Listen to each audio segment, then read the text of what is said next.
அத அப்படியே அள்ளி மலை சாரல் மாதிரி அதை மேலாப்ல பரபர பரபரன்னு அப்படியே பேய விட்டு சரிங்க பொத்துனாப்ல அப்படி ஒரு பரட்டு இப்படி ஒரு பரட்டு அப்படி பரட்டி விட்டு அப்படியே ரெட்டி கலர்ல முருக முருக முருக முருக விட்டு அழகா மடிச்சு கம கம கமன்னு ஒரு ஊத்தப்பத்தை எடுத்துட்டு வாங்க. சரிங்க.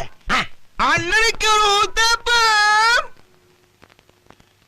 அட பிக்காளிப்பழ அரை மணி நேரமா கதையா சொல்லிருக்கேன். அம்பட்டுக்கும் சரிங்க சரிங்கன்ட்டு ஒரே வார்த்தையில ஊத்தப்பம்னு போயிட்டானே. வரட்டும் வாடிங்க நாலாம் தரேன். இந்தாங்க ஊத்தப்பம். வேற என்ன வேணும்? வேற ஒண்ணு வேணாம். இதோட உன் சவகாசம் போது ஆள விடு. ஒரே ஒரு ஊத்தப்பம் போதுமா? போதும்டா. அண்ணனுக்கு ஒரே ஒரு ஊத்தப்பம் 50 ரூபாய் இல்ல போறே. என்னடா ஒரு ஊத்தப்பம் 50 ரூபாயா? என்னடா அநியாயமா இருக்கு? இல்லனே கேரட் நெய் மிளகா பொடி. அதத்தான் நீ சொல்லவே இல்லையடா. நான் சொல்லலனால நீங்க சொல்லுது மாஸ்டர் கேட்டிருக்குல்ல. நான் எப்பறம் இங்க இருந்து அங்க கேட்க? டேபிளுக்கு அடியில மைக் வச்சிருக்கோம்ல.